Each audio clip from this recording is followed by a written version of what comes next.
საღამომშვიდობისა ტელეკომპანია გურჯაანის სტუდიიდან ახალ ამბებს ნინო სამნიაშვილი გაგაცნობთ.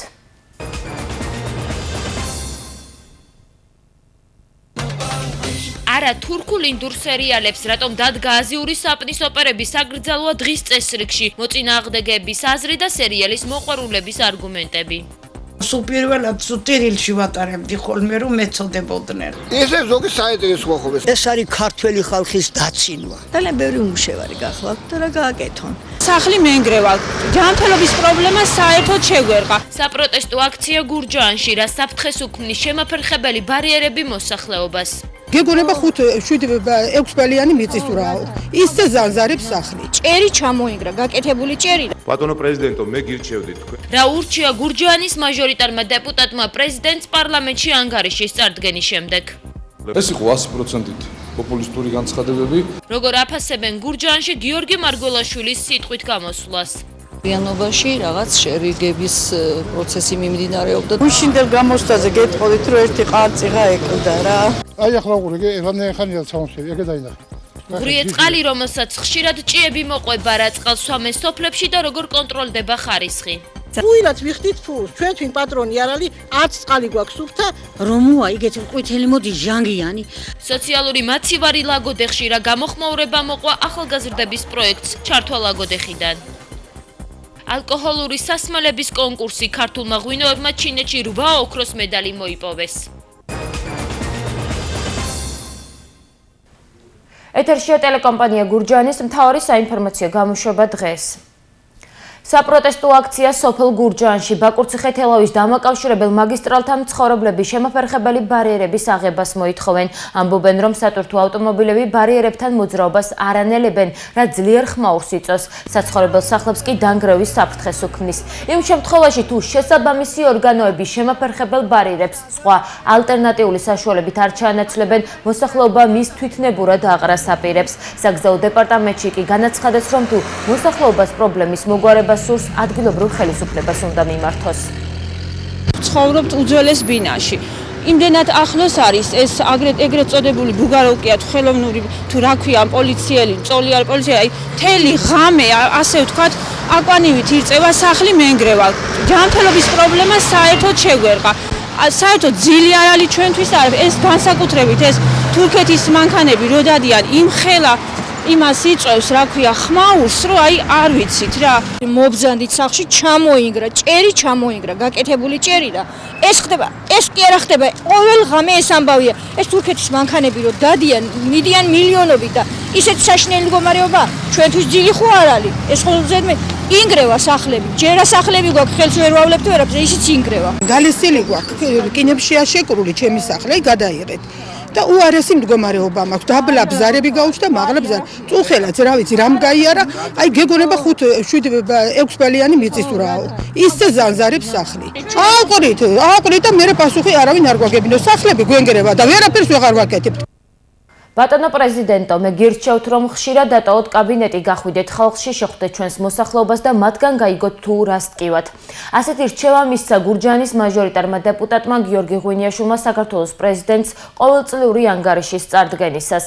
რაიონის საკრებულოში ქართული ოცნების წარმომადგენელი კი ღვინიაშვილის პარლამენტში სიტყვით გამოსვლას პოპულისტურს უწოდებს. ბატონო პრეზიდენტო, მე გირჩევდი თქვენ, რომ ხშირად დატოვოთ ხოლმე კაბინეტი, გახვიდეთ ხალხში, ეს იქნება ქალაქები თუ სოფლები, შეხვდეთ ჩვენს მოსახლეობას და მათგან გაიგოთ თუ რას ტკივათ. მე ძალიან გთხოვდით, ტელევიზიით არ ადევნოთ თვალი, თუ როგორ კეკლუცობს ჩვენი ხელისუფლება, თუ როგორ შეასრულათ ხალხზე მიცემული დაპირებები. ეს იყო 100%-ით პოპულისტური განცხადებები. იმის შესახებ თუ რა კეთდება გურჯაანის მუნიციპალიტეტში, ბატონ ღვინიაშვილის შორს წასვლა ნამდვილად არ დასჭირდება. შეუძლია მიბრძანდეს საკუთარ სოფელში და თავად შეაფასოს თუ რა გაკეთდა მათი 9 წლიანი მმართველობის პერიოდში და რა კეთდება დღეს. საქართველოს პრეზიდენტის გიორგი მარგველაშვილის პარლამენტში სიტყვით გამოსვლას აქტიურად განიხილავენ როგორც პოლიტიკოსები, ისე ხალხი. დღეს გიორგი ბაღანაშვილმა გურჯაანში გამოკითხვა ჩაატარა თუ როგორ აფასებენ პრეზიდენტის მიერ ყოველწლიური ანგარიშის წარდგენას. ზოგი დადებითი იყო, ზოგი უარყოფითი იყო და მთლიანობაში რაღაც შერიგების პროცესი მიმდინარეობდა და ძალიან მომწონს რომ ერთ ხაზზე იარონ და საქართველოსთვის მე მგონი ეს უკეთესი იქნება. არ მიყვნია განაცხადი. არ მომისმენია. გოგებარი მე არაფერი არ შემხვედრია იქ, ვიც უზი მოდაუგდო და ის აიქნა რა ვიცი. მე დადებითად შევაკაცე. მე არ ვიცი, არ მიყურებია. საკითხები სწორად დასვა, მაგრამ გადაწვის გზებზე არაფერი უთქვია და საერთოდ უკმაყოფილო არ. ითქვა ის, რომ არაფერი არა თქვა. მე უფრო ეხა გიორგი ფილოსოფოსი კაცია, ინტელექტუალი და სანამ პრეზიდენტი გახდებოდა, მაშინ უფრო მომწონდა მაგის აზრები და თვალსაჩინოები და რაც პრეზიდენტი გახდა, რაღაცა წყალწყალა ლაპარაკზე გადავიდა. გუშინდელ გამოსვლაზე გეტყოდით, რომ ერთი ყანწიღა ეკლდა რა. სამწუხაროდ არ მომისმენია რა, მაგრამ როგორც ამბობენ რა დამაკმაყოფილია. ახლა ცოტა ფიცხაც მეეკიდა გამოსვლას და ის კარგი იყო რომ მეეკიდა ფიცხი და ისე ყოფილიყო მოკიდებული თავიდანე. ამდენად კი აღარ რეპლიკაში აღარ ესულდნენ მავდენად. ახლა ძალიან კარგად გამოვიდა. არა თურქულ ინდურ სერიალებს სოციალურ ქსელში პეტიცია გამოჩნდა და მას ხელს ათასობით ადამიანი აწერს. ისინი ხელისუფლებას ქართულ არხებზე მდარე ხარისხის სერიალების ჩვენების აკრძალვას თხოვენ. თუ პეტიციას ბევრი ხელმომწერი ეყოლება, თურქული და ინდური სერიალების მოყვარულებს ცნობილ გმირებთან დამშვიდობება მოუწევთ. ვერაიაშვილი არკოვდა, რამდენად არის დამოკიდებული სერიალებზე მოსახლეობა და რას ფიქრობენ ისინი პეტიციასთან დაკავშირებით.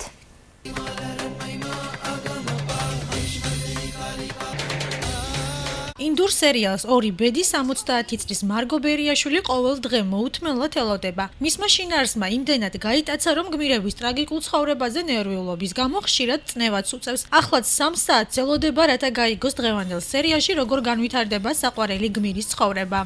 ინტერესი მაქვს ხოლმე რომ 3 საათი გახდე და უყურო. რომელ სერიალს? მაგ იჩაი სერიალ. სულ პირველად სუტირილში ვატარებდი ხოლმე რომ მეწოდებოდნენ. ძალიან და მე წნევა მომიწია და თავში ვიკავებდი ხოლმე გოგოებმა მითხრე ჩემმა რომ აღარ აგნახოთ რომ იტირო მაღაზეო. მარგო ბერიაშვილის მსგავსად სოფელში ინდურ და თურქულ სერიალებს მამაკაცებიც აქტიურად უყურებენ და მოსწონთ კიდევაც. აქ მხოლოდ ერთეულები არიან, რომელთა აზრითაც ეს სერიალები დაბალი ხარისხისაა და მხოლოდ ახალგაზრდების გარყვნილებას უწევს პროპაგანდას. მე იმდენად არა, მაგრამ გართობის მიზნით კი უყურებენ ასაკოვანი ხალხი. ეს არის ქართველი ხალხის დაცინვა. რატომ იცი? ქართული აღარ არის, რა თქვინდა ინდური, თურქული, რა საშურებია. სად არის ჩვენი სამინისტრო? ეგ არის ეთიკა გასა. მოვწონს, იმიტომ რომ ეხლა აბა ზამთარია, გარეთ ვერაფერს ვერ ვაკეთებთ და ის თურქული იქნება თუ ქართული თუ ინდური თუ რაღაცა უბრალოდ აი როგორ გასართობად რა. გარკვეულება აბარა უყურებთ კინო ერთი გამ ხო უყურებთ ერთი გამ იმიჯე და იმაიმიდებს ერთი გამ და მაგრამ ჩვენ საიდან მოველთ ერთი გამაგებინე ქართველ ეგეთი რაღაც ბებია ჩემი მიტყოდა ხოლმე კაც ფეხი კოჭარ დავანახევით ხოლმე კი უნდა გავინთარდე ქვეყანა თავიდანაც ძინა მაგრამ ამდენ დონეზე ესე ზოგი საინტერესოა ხოლმე სერიალები. აბა რომელი სერიალი? იგი ნავსხურები ავიღოთ. მაგ სერიალები დაგვაბიჭდით. ორი ბედი აიგეთ არა უშავ ეგეც ხაჭი. ნავსხურებში საუკეთესო კინო არის. იმასე ჯობია. ანუ აი მათი ცხოვრება ყველაფერი მოგწონთ. ცოტა რა უშავ რა ცოტა ბებეზე კაცარ უარ გეთქვა რომ გავაკეთებენ. ფსიქოლოგი მანანა სონღულაშვილი საქართველოში ინდური და თურქული სერიალების ასეთ პოპულარიზაციას პირველ რიგში უმუშევრობას უკავშირებს, რის გამოც ხალხის დიდი ნაწილი სერიალებზე დამოკიდებული გახდა. ძალიან ბევრი უმუშევარი გახლავთ და რა გააკეთონ. დღის განმავლობაში, განსაკუთრებით დღის მეორე ნახევარში სერიალებია. ნები თუ უნებლიეთ მათ ცნობიერებაში ის აგრესია, რაც ამ სერიალებიდან მოდის, ილექება მხედველობითი აღქმით ცნობიერებაში და ასევე ქვეცნობიერში. და ეს შემდეგ ძალიან უარყოფითად მოქმედებს ფსიქიკაზე. არა თურქულ ინდურ სერიალებს ამ სახის პეტიცია სოციალურ ქსელში გამოჩნდა. მას ხელს ათასობით ადამიანი აწერს. ისინი პრეზიდენტს, განათლების სამინისტროს, თავად ხელისუფლებას მიმართავენ, რომ ხელმოწერების საფუძველზე შეწყდეს ქართულ არხებზე მდარე ხარისხის სერიალების ჩვენება. თუ ამ პეტიციას ბევრი მხარდამჭერი ეყოლება და ეს სერიალიც აიკრძალება, 70 წლის მარგო ბერიაშვილი ამბობს, რომ გული ძალიან დასწყდება, რადგან ინდოეთის ერთ-ერთ ოჯახში განვითარებული ოჯახური დრამა მისთვის ცხოვრების ნაწილი გახდა. სასმელად უბარგისი წყალის სოფლებში ვეჯინის მოსახლეობა ამბობს, რომ წყალი არა მარტო მღრიე შეფერილობისაა, არამედ მას ხშირად ჭიებიც მოყვება. წყლის ხარისხს კი არავინ ამოწმებს. საქაურების განმარტებით იძულებული არიან დასალევი წყალი შორი მანძილიდან მოიტანონ. ვეჯინელების პრეტენზიები დღეს ეთერ თეთრაძე მოისმინა. აი ახლა უყურე, რამდენი ხანია სამოსები, ეგ დაინახე. გახედე ძიში დახედე. აი ეს პატახნი მემრე. აი კანდი ამწამოა იმოთულა ლექცავა. ვეჯინში თებში აურისუბანში საუბნო წყალი გრაფიკით მოედინება, თუმცა მას დასალევად არავინ იყენებს. აქ ამბობენ, რომ ის მღვრიეა და ხშირად ჟანგი და ჭიებიც მოხვება. ამის მიუხედავად აქაურები არც ერთ სამსახურს არ გაუფრთხილებია, რომ ასეთი წყლის სასმელად გამოყენება მათ ჯანმრთელობას საფრთხეს შეუქმნის. ვეჯინელების ინფორმაციით წყლის ხარისხი მათ სოფელში არ მოწმდება. აბა დაილევენ ის მთავრობა ვინც არის. ამ წყალს ვერ დაილევენ. იმ ჩინოს გევართ რომ აი ეს წყალი აგე ქოგო დაბურგულ წყალი იქიდან მოგოხი იმას ავსვამთ. დღეში დილით საღამოთ მოგოხი და იმას ავსვამთ. სათმეში ვერ ახმარობენ მარტო დაირეცხავენ ეგ არის. სხვა არაფერი. როგორი წყალი მოგვდის და დასალევად უარგისი. ნამდვილად ვერ დალევ. ყავს პატარა ბავშვები და გვეშინია რომ არ დაუნა ინფექციამდეთ ბავშვებს კუჭნაწლავი. მიაქციონ ყურადღება გაიწმინდოს სათავე, მოგვივიდეს ნორმალური წყალი.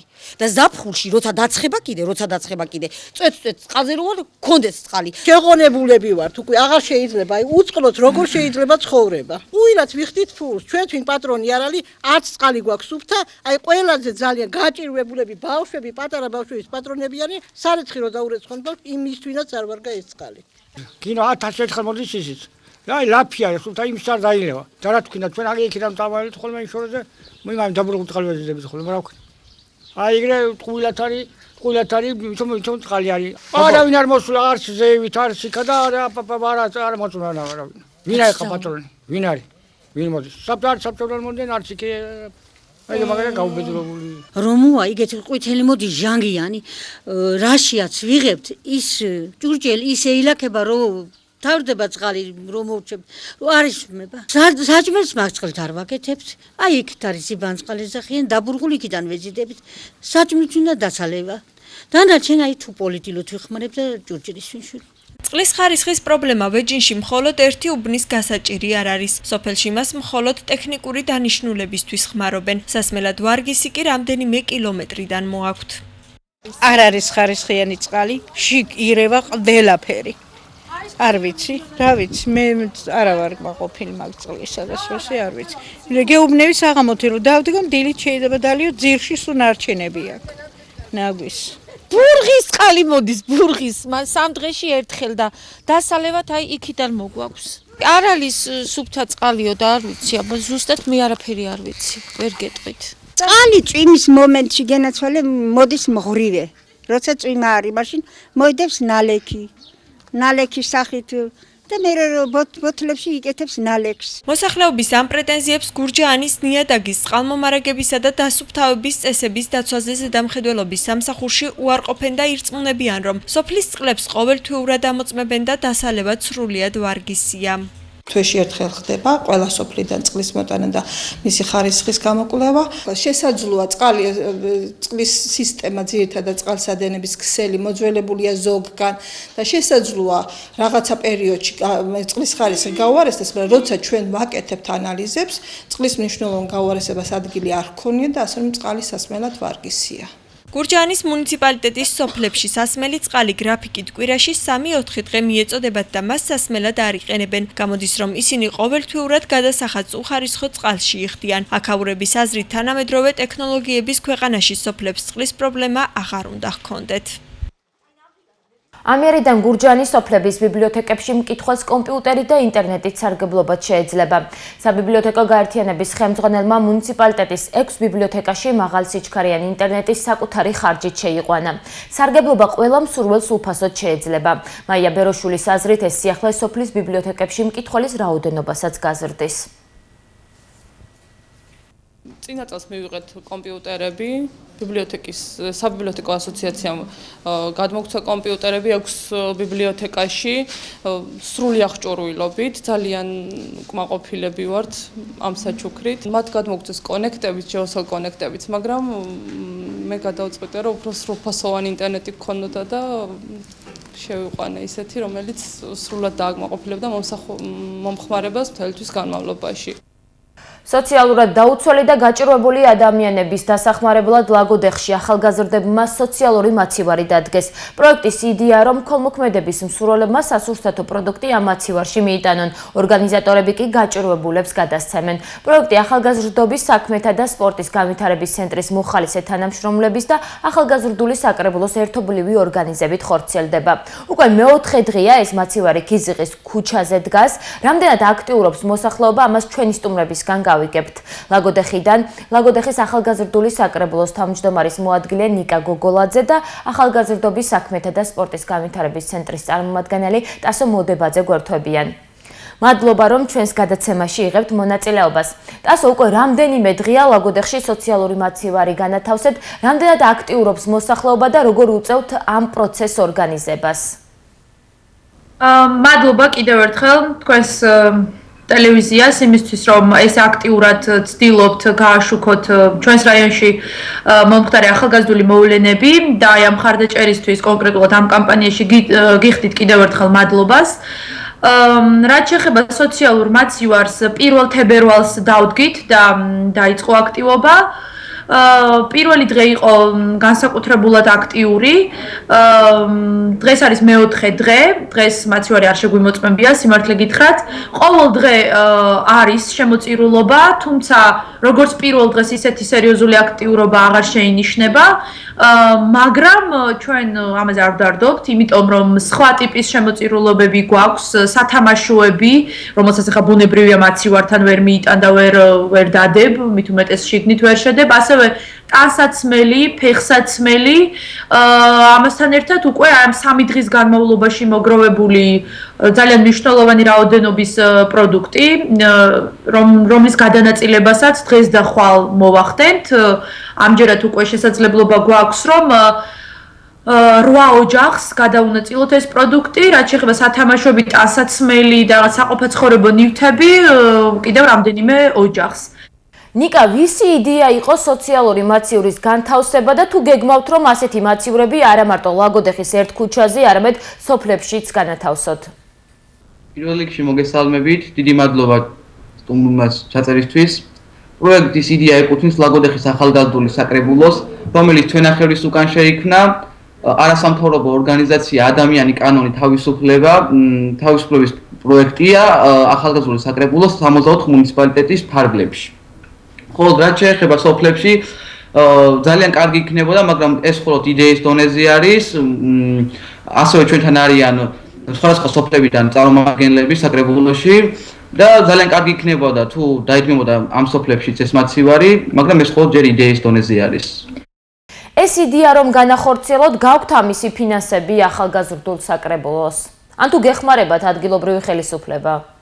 ცოტა უფრო ადრეც უნდა დაგვეწყო იანვრის პირველ ნახევარში, სამწუხაროდ ვერ შევძელით მაცივრის მოძიება, მაგრამ შემდეგ ერთ-ერთ მაღაზიას, აი კონკრეტულად რის წინაც დგას, რომელი მაღაზიის წინაც დგას ეს მაცივარი, აღმოჩნდა კეთილი ნება, დაგვითმო ამ მაღაზიის მეპატრონებ არა მაღაზიაში არსებული ერთ-ერთი მაცივარი, არამედ საკუთარი მაცივარი, რომელიც სახლში გქონდა და გითხრა რომ 2 თვის განმავლობაში ანუ ასე ვთქვათ მოიხმარეთ ეს მაცივარი და ძალიან გაგვიხარდა და შემდგომ მოხდა ის რაც მოხდა, ანუ დავდგით ეს მაცივარი. რაც შეეხება ხა სოფლებში სწორედ ეს პრობლემა, ანუ მაცივარი უნდა იყოს, უნდა ვიშოვოთ. რეალურად ხა ჩვენ ახალგაზრდულ საკრებულოს ამის რესურსი ფინანსური ნამდვილად არ გააჩნია. ეს არის ადამიანების კეთილი ნების გამოვლინება. ესეთი ტიპის მაცივარი აღმოჩნდება და დაგვითმობთ. სხვა შემთხვევაში ხა ნახეთ რაღაც ძველი მაცივარი, რომლის დადგმასაც ნამდვილად არ ქონდა არანაირი აზრი, საკმაოდ უხერხული იყო ამ მაცივრის დადგმა. ქონდა იდეა რომ მოგვიხატა რაღაც შეგველამაზებინა, მაგრამ რა მაცივარიც ნახეთ, ის ნამდვილად არაფერს არ ექვემდებარებოდა, ასე ვთქვათ, ძალიან ძველი იყო და მოხატვაც არ უშლიდა. დიდი მადლობა, გისურვებთ წარმატებას და ამ პროექტის მასშტაბურად განხორციელებას. ჩემი აზრით ძალიან კარგ საქმეს აკეთებ და ალბათ სხვა რაიონებშიც მოეწონებათ ახალგაზრდებს ეს იდეა და მოგბაძავენ. მადლობა ნინო, თქვენ მადლობა. რაც შეეხება რომ სხვა რაიონებმა, ასე ვთქვათ, აიტაცონ ეს პროექტი, გუშინ ნახე ინტერნეტში რომ მოზურგეთში დადგეს სოციალური მაცივარი და ძალიან გამიხარდა. აი სოფლებში დადგმა ძალიან კარგი იქნება და რატო? იმიტომ რომ უშუალოდ ადგილობრივ თემში გაჭირვებულ ადამიანებზე მოხდება ორიენტირება და ძალიან ეფექტური იქნება. ეს ბევრად ეფექტური იქნება. და ის სოციალური პასუხისმგებლობის გაზრდა, რაც ზოგადად პირველად აი გორში ახალგაზრდულმა ორგანიზაციამ რო ჩამოაყალიბა ეს პროექტი, აი ეს იდეა ქონდა რა. ანუ სოციალური პასუხისმგებლობის განვითარება და ეს ეს ვთქვათ ადგილობრივ თემებში ეს მცირე მასშტაბიან დასახლებებში ძალიან ეფექტური იქნება უფრო მეტად ვიდრე ვთქვათ ესეთი დიდი ტიპის რაიონებში. დიდი მადლობა ნახვამდის. სიღნაღის რაიონის სოფელ ტიბანში სამართალდამცველებმა დიდი ოდენობით ნარკოტიკული საშუალებების უკანონო შეძენა შენახვის ბრალდებით წარსულში ნასამართლევი 53 წლის მამაკაცი დააკავეს. მისი პირადი ჩხრეკისას კი 2 აბის სუბოქსინი ამოიღეს.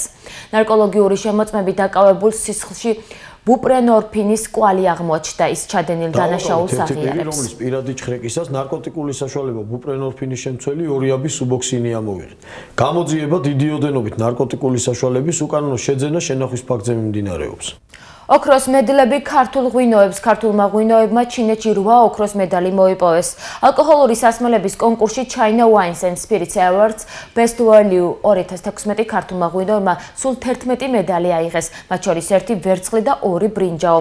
ორმაგი ოქროს მედლები დაიმსახურეს Georgia Wines and Spirits Company-ს 2013 წლის თამადა საფერავმა და შატო მუხრანის 2012 წლის საფერავმა. გამოშვებას რეგიონს გარეთ განვითარებული მოვლენებით განვაგრძობთ.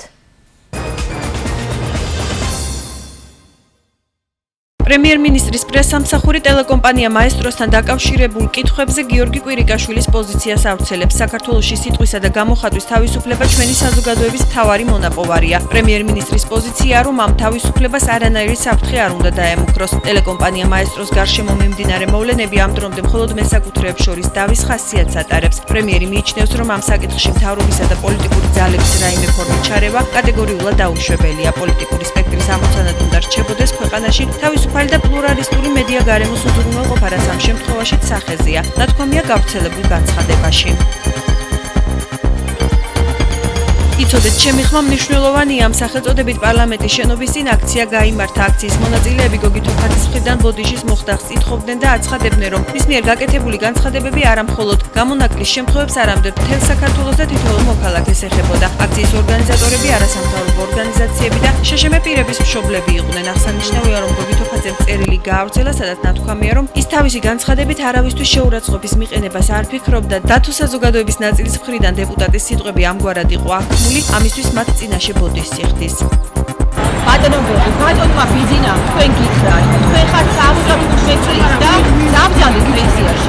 პენსიას რომ გაბრძანდებით, წაიკითხეთ, რას ნიშნავს დაუსინო, რას ნიშნავს აუტიზმი და რას ნიშნავს შესაძლებლობის მქონე ადამიანები.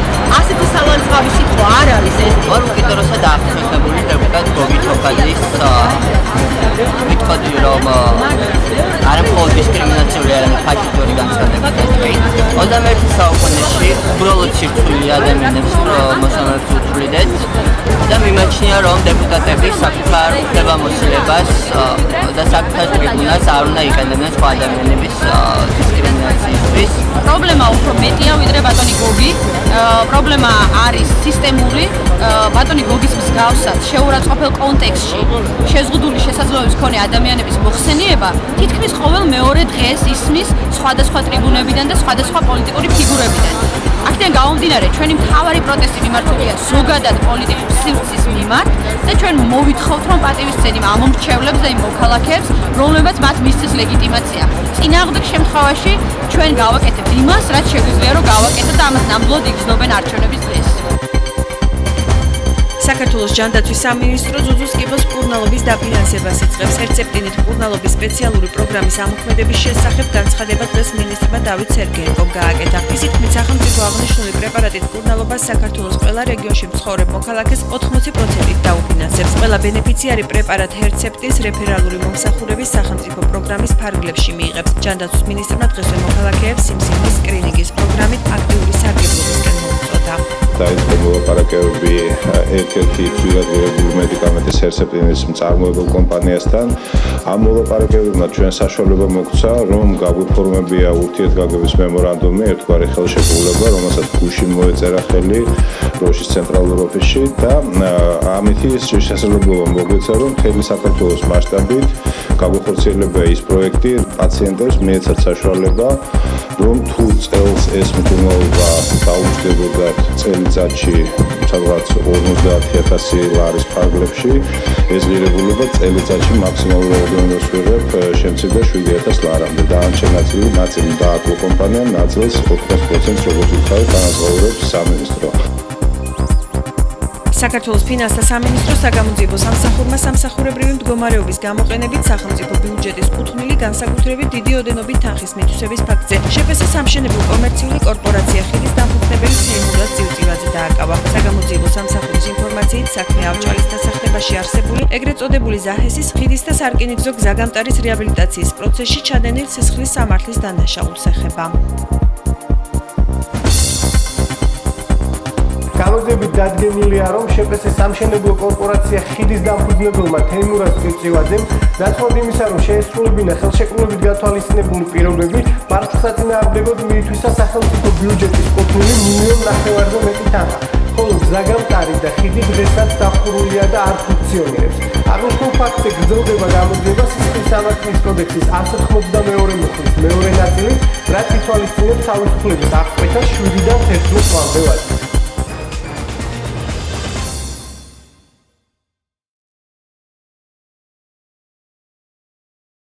გამოშვებას უცხოეთის ახალი ამბებით განვაგრძობთ. პრეზიდენტის რანგში პირველად ბარაკ ობამამ მეჩეთს ესტუმრა. ევრონიუსის ინფორმაციით ობამა ქალაქ ბალტიმორის მეჩეთში სიტყვით გამოვიდა და აღნიშნა, რომ ისლამი ამერიკის ნაწილი ჯერ კიდევ კოლონიალური პერიოდიდან არის. ამერიკის პრეზიდენტმა ხაზი გაუსვა ამერიკელი მუსლიმების წulis ქვეყნის განვითარების საქმეში და ამერიკის შეერთებული შტატების მოქალაქეებს ყველა რელიგიის მიმართ ტოლერანტობისკენ მოუწოდა. ჟენევაში მიმდინარე სამშვიდობო მოლაპარაკებები, რომელიც სირიაში საომარი მოქმედებების დასრულებისკენაა მიმართული, ჩაიშალა. გაეროს გადაწყვეტილებით პროცესი 25 თებერვლამდე გადაიდო. მოლაპარაკებების ჩაშლაში ვაშინგტონი მოსკოვს, მოსკოვი კი ასადის ოპონენტებს ადანაშაულებს. დონალდ ტრამპი კრუზს არჩევნების გაყალბებაში ადანაშაულებს. მილიარდელი კანდიდატი აცხადებს, რომ თედ კრუზმა აიოვაში ხმები მოიპარა.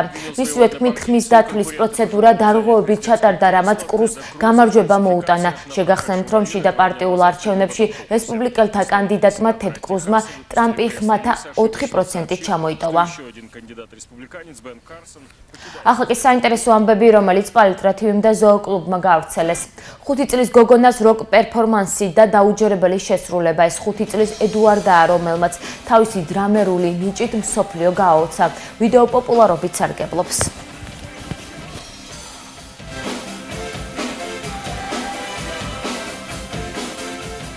ამური და თემური ერთმანეთს დააცილეს. თხა თემური, რომელიც ვეფხ ამურს დაუმეგობრდა, მეგობარს დააშორეს. ამის შესახებ ინფორმაციას ზღვისპირეთის საფარი პარკის დირექტორი დიმიტრი მეზენცევი Facebook-ის გვერდზე აქვეყნებს. თემურისთვის ახალი ტერიტორიის გამოძებნის გადაწყვეტილება მას შემდეგ მიიღეს, რაც ვეფხვის ბჭყალებისგან დაზიანებულმა თხამ ვერტ კლინიკაში რამოდენიმე დღე გაატარა. ის ამურის მეზობლად იცხოვრებს. თემურისა და ამურის მეგობრობის შესახებ 26 ნოემბერს გახდა ცნობილი, როდესაც ვეფხვთან შესაჭმელად თხა შეუშვეს, მან კი პირი არ დააკარა. ცხოველები დამეგობრდნენ და მას შემდეგ დროს ერთად ატარებდნენ. დღის სხვა ამბები. ბათუმის დინამომ თურქულ შეკრებაზე მეორე საკონტროლო შეხვედრა ჩაატარა. შოთა ჭეიშვილის გუნდის მეტოქე უნგრეთის უმაღლესი ლიგის მეოთხე ადგილოსანი პაკში იყო. გაზეთ ლელოს ინფორმაციით ანგარიში უნგრელებმა გახსნეს, ტონასწორობა კი დინამოს სერბმა ახალწეულმა ნიკოლა კომაზეცმა აღადგინა და ახალ კლუბში სადებიუტო შეხვედრა გოლით აღნიშნა. 75 წუთზე კი ბათუმელები ისევ წინ გავიდნენ და 2-1 მოიგეს. ფაჩული ამ სეზონის 23-მე დუბლი მაიამისთან მიითვალა საქართველოს კალათბურთის ფედერაციის ინფორმაციით. დალას მავერიკსის ქართველმა ცენტრმა დალაში გამართულ შეხვედრაში შედეგი ანად ითამაშა, თუმცა დასანანია, რომ მავერიკსმა შეხვედრა 3 ქულით 90-93 დათმო. 28 მოგებით და 24 მარცხით დალასი დასავლეთ კონფერენციაში მე-6 ადგილზეა. მომდევნო მატჩი მავერიკს 6 თებერვალს თანაშტატელ ძლავრ გუნდთან სან ანტონიოსთან ელის. ახლა ამიდი ჩვენს ეთერში.